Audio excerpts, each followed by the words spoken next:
Hello, I'm Paul Beckwith, and in the last video I briefly touched upon a new paper which talks about the wet bulb temperature that healthy humans can survive. And theoretically, I've talked in the past about it being 35 degrees Celsius was the accepted number. So with 100% humidity and 35 degrees Celsius, that was kind of considered the threshold where the body could no longer throw off heat, because the main mechanism through which the body throws off heat in a very warm situation is by sweating. And this sweating leads to evaporative cooling. So as the sweat evaporates, a lot of heat is taken away from the skin and it cools the body. Of course, the core body temperature of most people is about 37 Celsius or 98.6 Fahrenheit. And the skin temperature is a couple degrees Celsius cooler than that, so it's about 35 Celsius.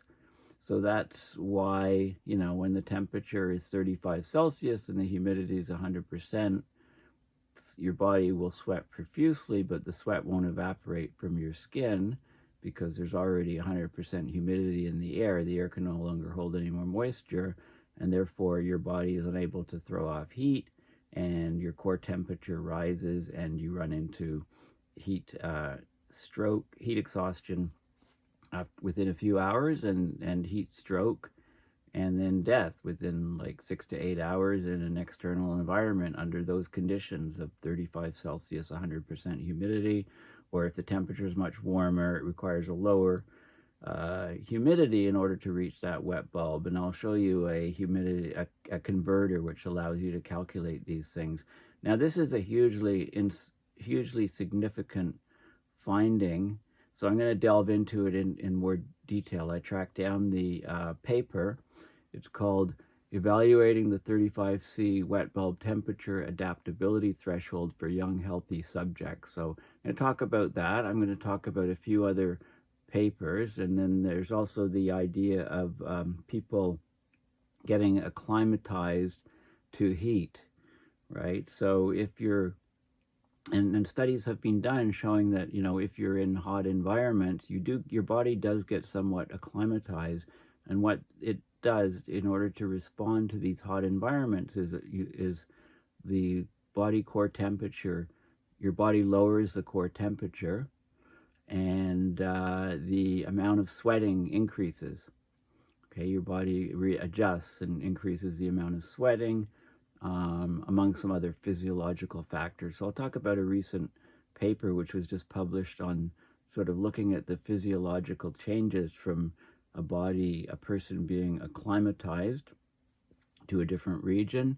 And of course, this is all very important because India and Pakistan are still undergoing their record heat waves. So I'll talk a little bit more about what's going on. So this is basically an extension of the previous video, which I posted, and especially the idea of the 35 degrees C, 100% humidity threshold for adaptability. That number is theoretical. The experiments show with young healthy individuals that if you're in a warm, humid environment, the temperature, rather than being 35 degrees Celsius with 100% humidity, if the wet bulb temperature exceeds about 31 degrees Celsius with 100% humidity, that's when your body, starts to overheat. Your core temperature will rise. So that's the data that's coming. So that's a significant finding because it's, 4 degrees lower than what we thought, than the theoretical number. And also, as you go to hotter and hotter temperatures that are slightly drier, which you can then translate those to the wet bulb temperature, it's even worse. Okay, so the wet bulb temperatures of 25 to 28 degrees Celsius are about the upper limit. of what the body can withstand. And that's when you start with a very, very high temperature and lower humidity, and then you translate that down. You don't need to translate it down to a 35 Celsius, 100% humidity wet bulb temperature. It's more like 25 to 28, which is way, way lower than the 35 Celsius. So I'll talk about all of these factors. So if you live in a hot environment, or if the environment that you're in can become quite warm in the summers, this is crucial information for surviving these heat waves. So let's get right into the right into the numbers. Just lock my camera in place here. Okay, get all set up here. Right, and I threw off my camera a bit. Okay, just gotta readjust here. Okay, so this is the paper that I'm going to talk about in detail, but let me start at the beginning of what I want to talk about. So getting back to India and Pakistan, this article just came out today. Hottest summer ever. Many Indian states under severe heat wave. Heat waves have killed more than 6,500 people in India since 2010, and scientists say climate change is making them harsher and more frequent. That's probably a way underestimate in terms of the numbers.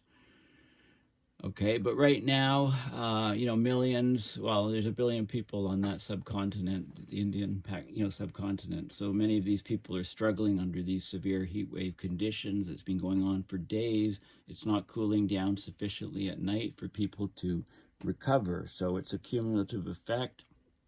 The more days they have these temperatures, the more affected people become. Temperatures breach 45 degrees Celsius or 113 Fahrenheit in at least 9 Indian cities, each of those cities over 1 million people. The government is scrambling to ensure power to them so they can run air conditioning. Of course, the main summer months in India, April, May, June, are always excruciating hot in most parts of the country. And then after June, when the monsoon rains come, they bring cooler temperatures. But this heat wave has arrived early and grown particularly intense in the past decade.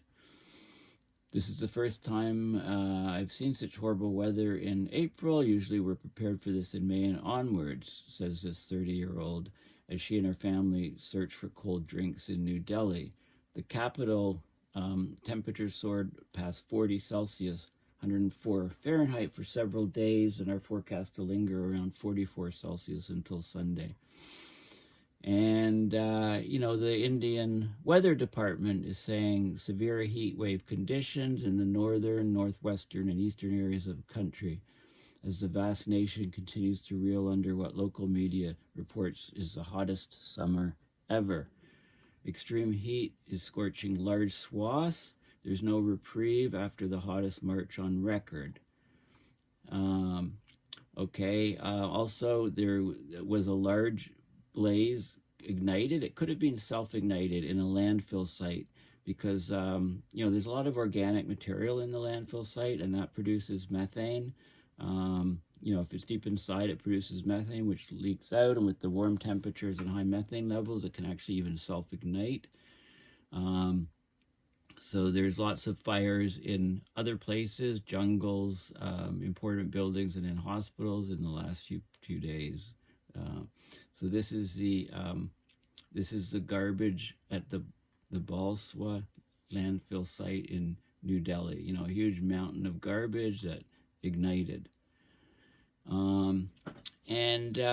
Schools were shut for a week, and humidity was also very high. Maximum temperatures in some regions were at least 5 degrees Celsius above normal. Rarely do you get a heat wave like this covering the whole country. Climate change is a big factor, of course, in this. The IPCC has warned of India's vulnerabilities to extreme heat.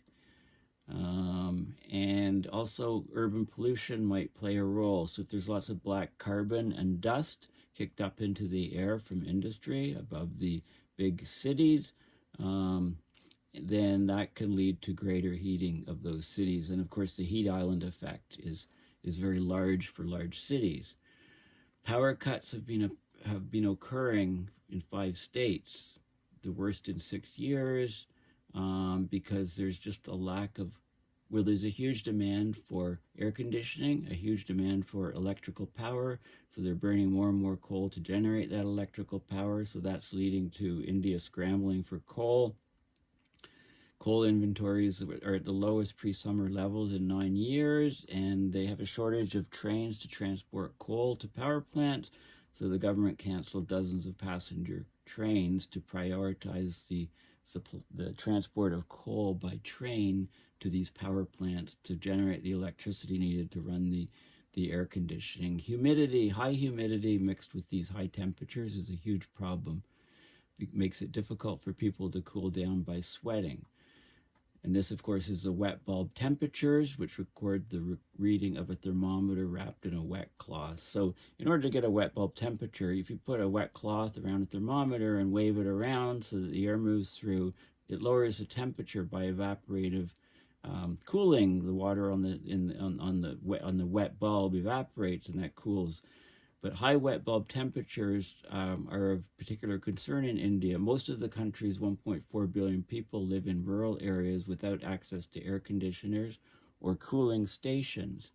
So on Wednesday, cities in West Bengal and Odisha saw wet bulb temperatures of around 29 Celsius. Now it says here, humans can survive only a few hours outdoors if wet bulb temperatures exceed 35 Celsius. Well, what I'm telling you is that there's new studies that show it's not actually 35, it's more like 31 degrees Celsius. Okay, so 31 and a half degrees Celsius. So we're getting very, very close to that temperature. Okay, so just living in heat like this is a danger to health.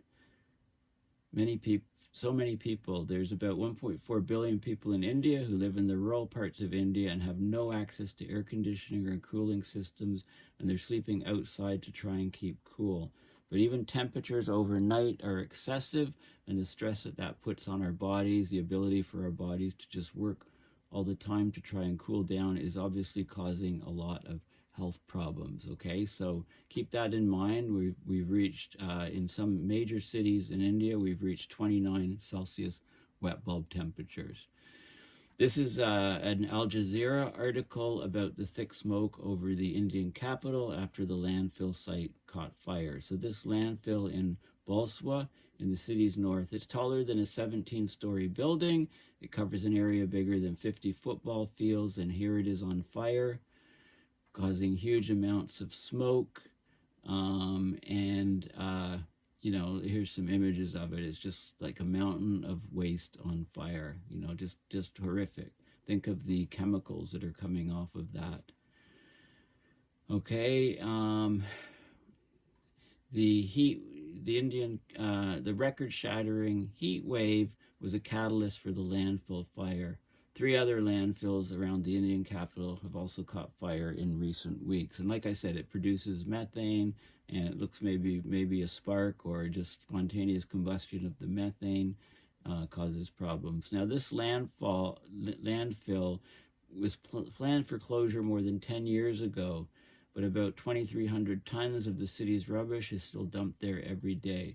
The organic waste in the landfill decays. It's broken down by bacterial decomposition, and it builds up methane gas. With high temperatures, the methane can spontaneously combust, starting these landfill fires. Here's an image. You know, look at this. This is like horrendous fire to add to the heat wave. And yeah, some more images of the landfill. There's somebody still collecting waste on it. Okay, so this is a huge problem. I just did a little search on this landfill site, and, you know, why Delhi's Balswa could be a pointer. They've actually made progress on this. It's been operational since 1994, and they've used biomining and bioremediation to reduce the height of the waste mountain by 11 to 12 meters, you know, in a year. And you know, they talk about it receives 2,400 metric tons of waste every day. It processes 4,200 megatons of waste daily through these 15 trauma machines that sift and sort. They've removed quite a bit amount of legacy waste, but obviously there's still a lot left, and it's now on fire. So you can read about this. It reached an estimated height of 62 meters, 200 feet by 2019, stretched across 70 acres. An estimated what's lac? I'm not sure. It gives the volume of the waste above ground and below ground. That's a unit of volume. Okay, stuff is leaching into the water tables, etc. I mean, it's just generally, you know, bad news. I mean, nobody wants a waste dump, but one right near and in the city is horrific. This is an NASA Earth Observatory article on the early season heat waves that are striking India. So here you see the temperatures in, you know, some major cities, populations all above over 1 million people, reached over 45 degrees Celsius. You know, they're all between about the 44 to 45 Celsius. This is the 2-meter air temperature. You know, greater than 45 is here in these regions. Like, look at all of India is being hit hard. Also some of Pakistan. There's also quite a bit of heat in Persian Gulf, in Middle East, and Northern Africa as well. So they had the hottest March on record in India, followed by more waves of oppressive heat in April, leaving more than 1 billion people sweltering, and the monsoon season is still weeks away. So this intense heat wave in mid and late April this year brought temperatures 4.5 to 8.5 Celsius. That's 8 to 15 Fahrenheit above normal in east, central, and northwest India. I mean, look how widespread it is over the entire country. Just weeks after the country recorded its hottest March since the country's meteorological department began keeping records more than 120 years ago. Highest temperature in the country a few days ago, 45.9 Celsius. The day before, 45.1 Celsius. Many other locales between 42 and 44. Of course, this heat wave is causing many heat-related illnesses, poor air quality, especially when it sets landfills on fire, little rainfall, and reduced crop yields, crops withering in the fields. Power demand has spiked and coal inventories have dropped, leaving the country with its worst electricity shortage in more than 6 years. In the northern regions, mountain snow has been rapidly melting. Also, there's been more than 300 large wildfires burning around the country as of a few days ago, according to the Forest Survey of India. So basically, ridge in the jet stream, a bulge in the jet stream and a dome of high pressure have kept an unseasonably warm, dry air mass parked over the country. The heat wave conditions are expected to intensify in the next few days and persist for at least another week. Now, heat waves are common in India in the spring and early summer, but they're often relieved by the onset of the monsoon from late May through September. The number of spring heat waves has been increasing. 12 of the country's 15 warmest years on record have occurred since 2006. Okay, so things are getting worse and worse with climate change. Now, the World Meteorological Organization also has a good article on showing India and Pakistan and discussing the extreme heat. And this was also published just today, so, you know, what does it say that I haven't already talked about? It's at least that the weather people and the hydrological departments are working closely with health and disaster management agencies to roll out heat health action plans, which have been successful in saving lives in the past few years. Of course, heat waves have multiple and cascading impacts, not just on human health, but on ecosystems, on agriculture, water, and energy supplies, and other key sectors in the economy. Okay, so the World Meteorological Organization is committed to ensuring that multi-hazard early warning services reach the most vulnerable.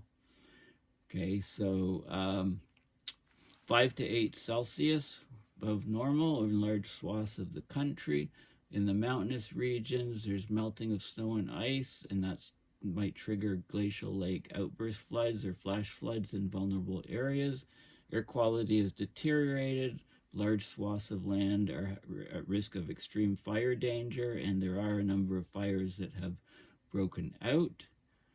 Okay, of course, in the IPCC, Intergovernmental Panel on Climate Change, the AR6, Sixth Assessment Report, says heat waves and humid heat stress will be more intense and frequent in South Asia this century. Okay, it's already happening.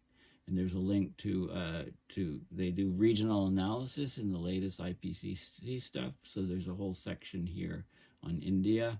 So the frequency of warm extremes over India has increased over the last number of decades. In the last 30 years, it's increased much more. Significant warming is observed for the warmest day, warmest night, and coldest night since 1986. So all the records are being broken. The pre-monsoon season heat wave frequency, duration, intensity, and aerial coverage over India are projected to substantially increase as we move forward. So again, this heat wave was triggered by a high-pressure system, a jet stream ridge, and it followed above-average temperatures in March, the warmest March on record. Average maximum temperature of 33.1 degrees Celsius, which is 1.86 degrees Celsius above the long-term average. And Pakistan had the warmest March in the past 60 years. Okay, and they talk about some of the temperature records. I mean, we have reached, we reached 53.7 Celsius in 2017 in Pakistan. You know, so those records, it will remain to be seen whether those are still occurring. Now, they do have a national framework in both India and Pakistan for heat action plans through the National Disaster Management Authority. So they're coordinating better. There was a devastating heat wave in 2010 in the city Ahmedabad. So they've been having a lot of success in protecting the public, setting up things. So if you look at heat wave related deaths in India, rising here and then dropping off here with the interventions, you know, this quite low here, and then 2019 it looks like it jumped up again. You know, so here there's a death due to heat waves, and it gives sort of between certain years here. You know, so if you look at the, you know, lots of people between 92 and 2020, fewer people between 2011 and 2015, and fewer people between 2016 and 2021. And this is because of the interventions and the heat action plans, etc. You know, you can only adapt so much. And there's a video here of the extreme heat, but you can find any of these sites yourself, so I'm not going to play that. Now, there is a WetBulb calculator, so it's called the Omni Calculator Physics WetBulb, and what you can do is just play around with the temperature. So if I put in 35 Celsius, if the humidity is 100%, okay, that's what we thought was the critical value. But now, you know, it's more like, let's lower the temperature, the humidity here to say, you know, 70 or something. It tells you the wet bulb temperature. So if we go to about 75, for example, okay, so if the wet bulb temperature that we can withstand is actually closer to 31 Celsius instead of 35, then at 35 Celsius, we could only have 75% humidity. Now, let's say it's much, much warmer. You know, say it's 45 Celsius. Then what humidity? This will be fatal to you, being outside. 40, you know, this would be okay if you took the 35 threshold for wet bulb, but it actually turns out that it's 31, so even this humidity is not livable outside for very long. Let's say 35.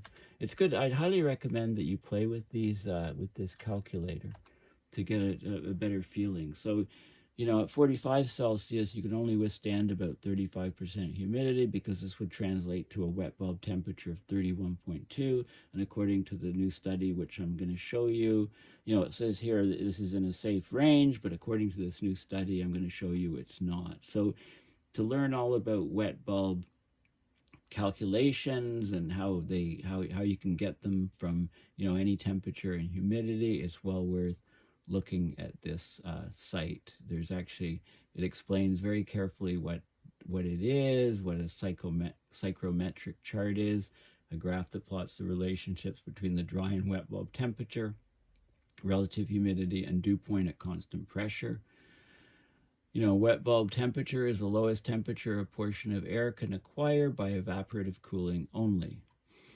Okay, and how to calculate it. There's a formula for how to calculate it, how they calculate it here, so the so-called Stull formula, and it's accurate for humidities between 5 and 99% and temperatures between -20 and 50 Celsius. So this formula is, you know, very, very accurate for calculating the wet bulb temperature. You know, T is the temperature, RH is the relative humidity, and that you can get, you know, there's widespread applications, construction, you know, working outside, snowmaking, meteorology, forecasting, and then there's something called the wet bulb globe temperature, which also accounts for, you know, radiation, and it's used off by the military and by athletes, etc., to figure out, you know, to do extreme endurance, fitness stuff outside in very, very warm temperatures. So this is an invaluable site. Again, omnicalculator.com, physics wet bulb, or just Google wet bulb calculator, Omni, and you'll find it. Okay, so this is the paper. This is an image from the paper in the Journal of Applied Physiology, which I got a hold of the paper. And this is one of the key results. This is a theoretical adaptability limit, the 35 degrees C, 100% humidity, wet bulb temperature that is sort of the theoretical limit of human endurance. But they did a whole bunch of tests under different conditions, and they found that these were the critical wet bulb temperatures that they measured in healthy, young, healthy subjects. And you know, this is about 30.5 degrees. You know, this one reached about, you know, almost 31 degrees.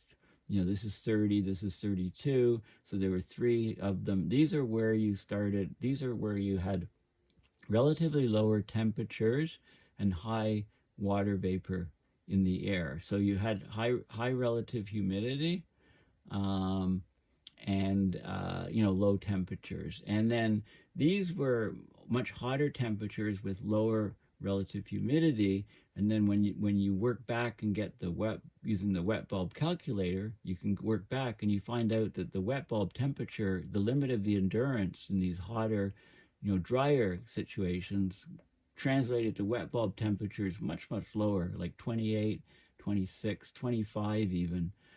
Okay, so if you're in the bottom line is that if you're in a very, very hot and relatively drier situation, when you work backwards to the wet bulb temperature, you can only keep your body core temperature stable, you know, if the wet bulb temperature is between about 25 and 28 degrees Celsius, much lower than that 35 theoretical. If you're in lower temperature but much, much wetter environments, then the temperature you can withstand about 31 degrees Celsius, 100% humidity, wet bulb temperature, but nowhere near the theoretical adaptability limit. So this is huge. This is a huge finding. And this is some more images from the article. You can just Google the article name, and this is open source what you can get here. The results, but then not the rest of the paper, but I managed to get a hold of the rest of the paper. So basically they found that it was 30.55 plus or minus 0.98 degrees Celsius. That's the wet bulb temperature when you have actual temperatures being 36 to 40 degrees Celsius, relatively humid environments, and you translate back, you get this wet bulb temperature. That's the limit of endurance for these healthy young subjects. If you're in a hotter, drier situation, then this number is actually, instead of 36, this number becomes between 25 and 28 degrees Celsius. So this is very bad situation, actually. Okay, and this is the first study to use empirical physiological observations of test subjects, and they found that the well-publicized theoretical wet bulb temperature limit is not valid. Okay, young healthy people, it's much lower than 35. It's more like 31. Okay, so again, huge significance. You can Google Penn State wet bulb, Google images, and you can get some more images from the paper, including psychometric charts. This is a psychometric chart calculator. So what it does is, you can see just click on this, and you brought up this image, and it tells you how to read the thing. Okay, it talks about the different parameters, how to read the chart. Basically, you've got the dry bulb temperatures here. You've got the humidity, the weight of water vapor in 1 pound of dry air on this chart. The relative humidity is calculated, and you can get all of these. The wet bulb temperatures come up here, and this is when humidity is 100%. And dew point temperature. So you can, there's a little bit of, you need to study it for a little bit to figure out what's going on, but if you can use the calculator, okay? You can avoid that. I'm just showing you, how you can derive it from graphs, but you can just plug in the numbers in the wet bulb calculator, and read what it says about the things there, and, you're good to go. Okay, so this is the article from Penn State that summarizes the paper. Humans can't endure temperatures and humidities as high as we previously thought. So this is a huge finding.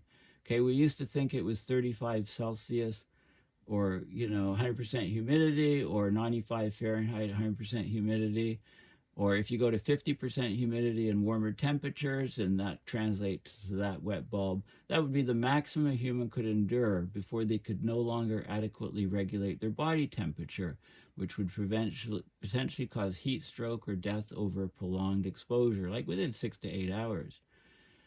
But in this study, the actual maximum wet bulb temperature is lower, about 31 Celsius wet bulb, which is 87 Fahrenheit, 100% humidity. And this is even for young, healthy subjects, nowhere near the 35 degrees. And also older populations, the number is probably even lower, but they tested young, healthy people. They're doing studies now on older people.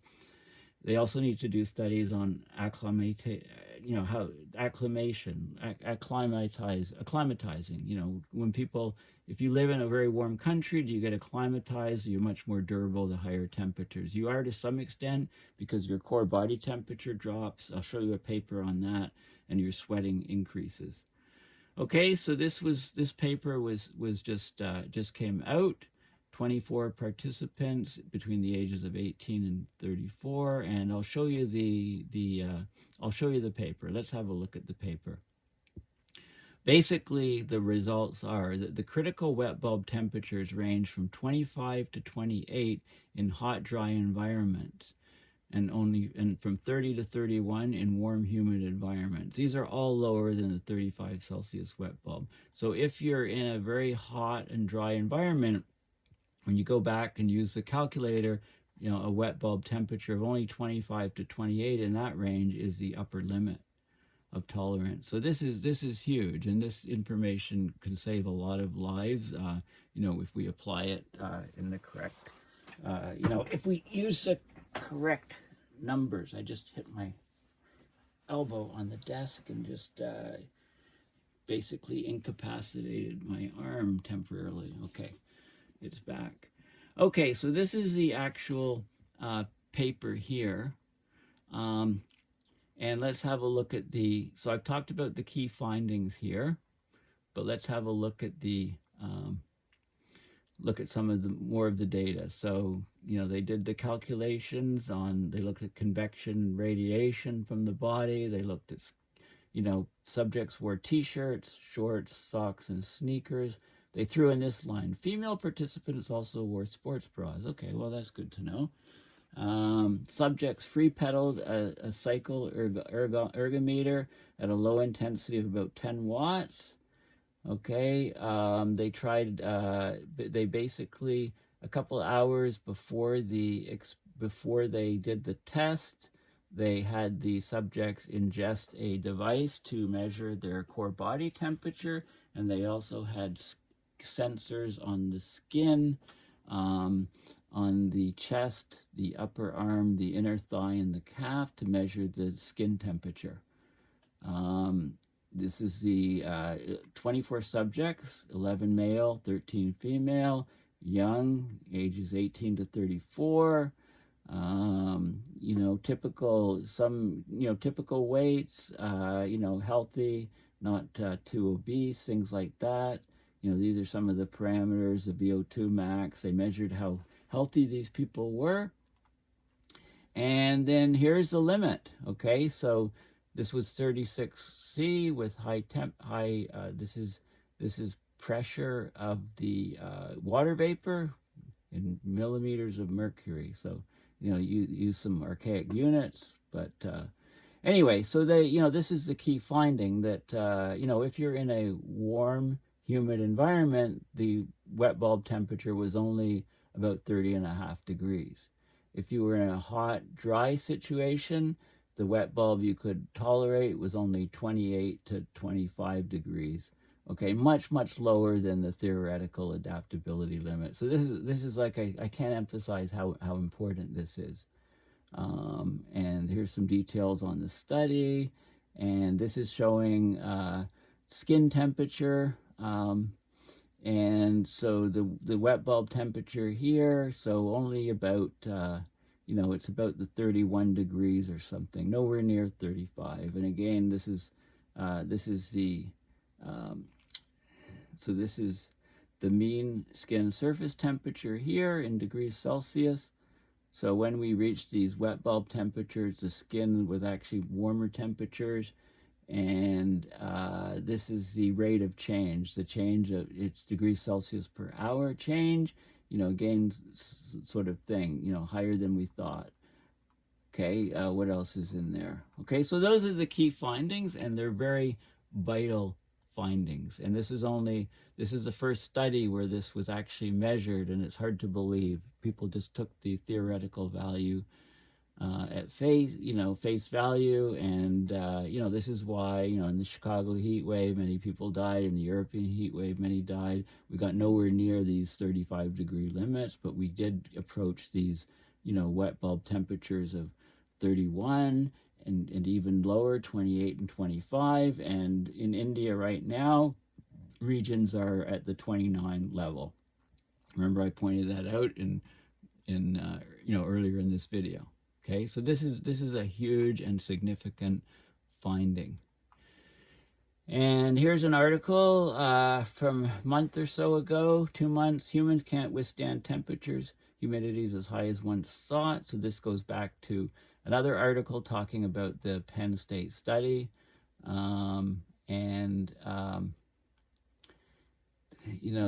talked more about heat domes, causing significant temperature rises, ground soil temperatures as high as 145 degrees, that's Fahrenheit, the risks of heat exhaustion and heat stroke, how well humans can adapt to extreme heat is not as straightforward as the air temperature reading in a thermometer. The more humid an environment is, the harder it is to sweat and cool down. And they talk about here, for example, an air temperature of 115 degrees with a relative humidity of 30 will have a wet bulb temperature of only 87 degrees, and so on. So you've got the calculator.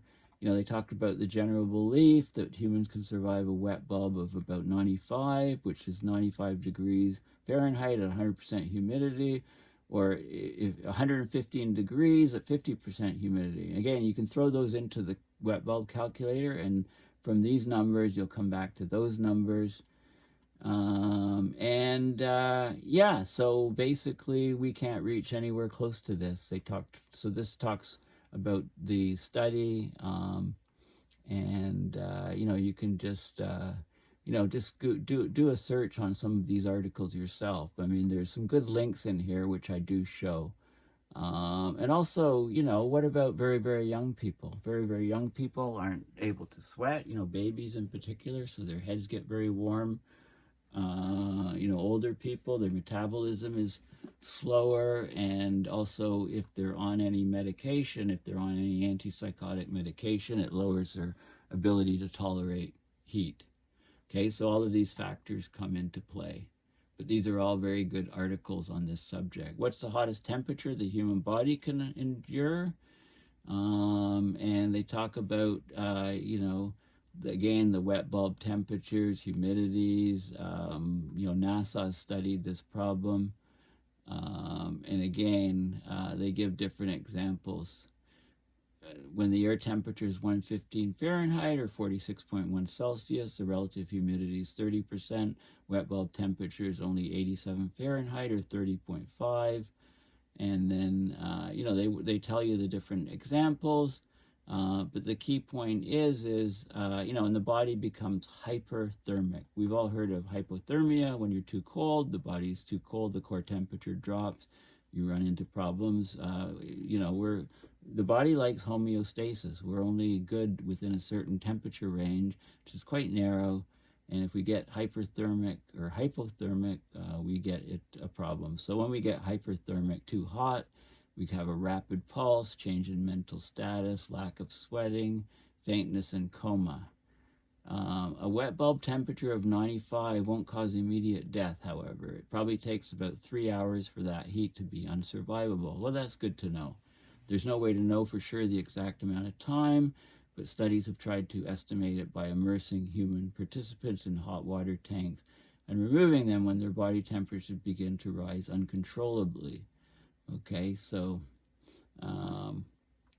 no one can live at a wet bulb temperature higher than 95, but lower temperatures can also be deadly. And as it turns out, it's more like 31 Celsius. Older people, exercise and exposure to direct sunlight make it easier to overheat. Older people, people with certain health conditions such as obesity, and people who take antipsychotics can't regulate their temperature as well, so it's easier for the heat to kill them. This is why people sometimes die in heat that does not reach a wet bulb temperature of 95. Well, we know it's less than 95 now. Few locations have hit a wet bulb temperature of 95 in recorded history. Since the late 1980s and 90s, hotspots have been the Indus River Valley of central and northern Pakistan and the southern shore of the Persian Gulf. These are places that are already starting to experience these conditions for an hour or two. And with global warming, that's only going to become more frequent. Locations that are at risk of these temperatures in the next 30 to 50 years include northwest Mexico, northern India, Southeast Asia, and West Africa. Okay, and I'll show you actually a peer-reviewed study that shows the risk of places, the risk of these places. But this is the Google Earth. This is the Indus River here between India and Pakistan. So this is one of the regions that is a problem. Also, if we go to the Persian Gulf, when these sea surface temperatures, right now often they're about 31 degrees already, which is the limit. It's not 35 Celsius, so, when they get to, they don't have to go much higher, and there'll be mass casualties along coastlines because, for people working outside, etc. This is a paper that talks about the emergence of heat and humidity being too severe for human tolerance. I think this is open source, so you can just Google the title. Okay, so climate models, when do we project the first 35 degrees Celsius? TW, they say TW for temperature wet bulb. And of course, with the newest study, it doesn't have to be 35. We're talking about 31, which we're already basically there. So here, you know, this is interesting. Humans, bipedal locomotion. We walk upright, so we can throw off more heat. Naked skin and sweat glands are constituents of a sophisticated cooling system. You know, extreme heat is a problem. I mean, the best way we throw off heat is by sweating. A normal internal human body temperature of 36.8 plus or minus 0.5 requires skin temperatures of around 35 to maintain a gradient directing heat outward from the core. Okay, so this is where the theoretical numbers came from of 35, which they talk about here. Okay, you know, they've done a survey from the climate record globally, and there's many global wet bulb temperatures exceedances of 31 and 33 Celsius. 2 stations have reported multiple daily maximum wet bulb temperatures above 35.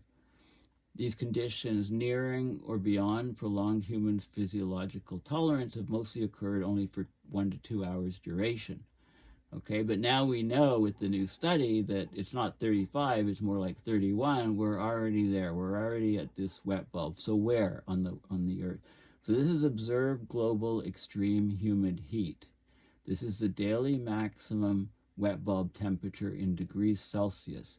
Okay, so the red is 33. We're already reaching 33 here in the Middle East and in parts of India.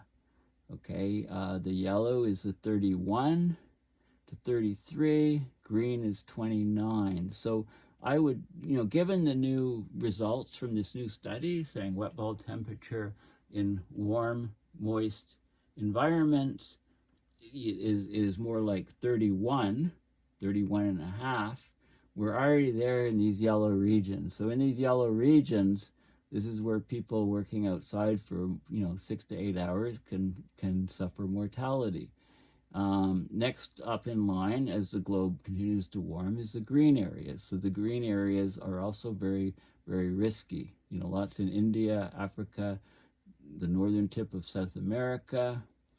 And look at here. Look at the Indonesian. Look at the archipelago here. You know, even northern Australia, the islands here, you know, these are all at risk. These are all pushing the limits of, reaching these wet bulb temperatures. So 35 gave us a bit of a margin, but it's not 35, it's actually, 31. So we're already, seeing these mortalities in different places. So this is very, very bad news. This is some global trends in extreme humid heat. Okay, this is wet bulb temperatures above 33. It's the incidence of them over time. It's from year 79 to 2017 here, and you can see the number of incidents increasing. This is wet bulb temperatures above 31, a lot more cases. Above 29, way more cases, and so on with temperature. And occurrences. So globally, we're getting more of these events, and then it looks at some of the regional ones. So here's India, here's Pakistan. It looks specifically at monsoon modulated seasonality of extreme humid heat. Okay, so you get extreme humid heat here, April, May, June, and the monsoon kicks in and it lowers the temperatures. This is the annual average occurrence per station of where there's a problem, and this is showing, this is early monsoon areas, which are, in the lower regions, and then the later monsoon areas, it shows where the monsoon is coming later, the peak is shifted, it's higher, and it's shifted. Okay, so that's India. There's also, this is the Persian Gulf, the temperatures. This was one of the worst cases where sea surface temperatures, right up here, were very, very warm in this region. Yellows 33, 34, 35. When you get sea surface temperature approaching these numbers, then that's what then basically that gives you 100% humidity along the coastlines, and at these temperatures, you've exceeded the 31 wet bulb for sure. you know, you're not at the 35, so we thought, okay, well, we're not at 35 yet, it's not so bad, but because the new number is 31, we're in dire straits here. This is sea surface temperature over time, and then they show the 35-degree cutoff, but we're already, you know, all these numbers are over 31, so that really throws a new wrench into things, a new light. So that's another, this is an open source paper. You can see how it's affecting different parts of the globe. And extreme temperatures, according to The Guardian, kill 5 million people a year. Heat-related deaths are rising. Okay, climate change is shifting the balance.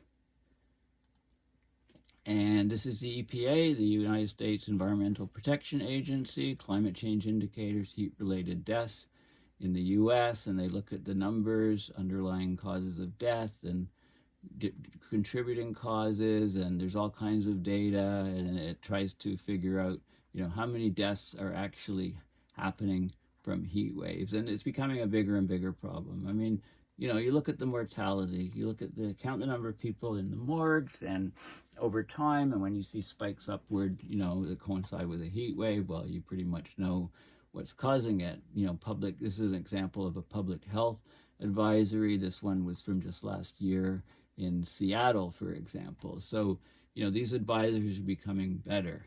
If you want to look at your city and how it's warming fast, you know, what's the temperature going to be like in your cities in 2050, for example. This is a very good site, and I just put in New York here, for example. You can just put in whatever city you want. I didn't want to do that. Let's go back to New York. New York. Okay, so you can put in your city.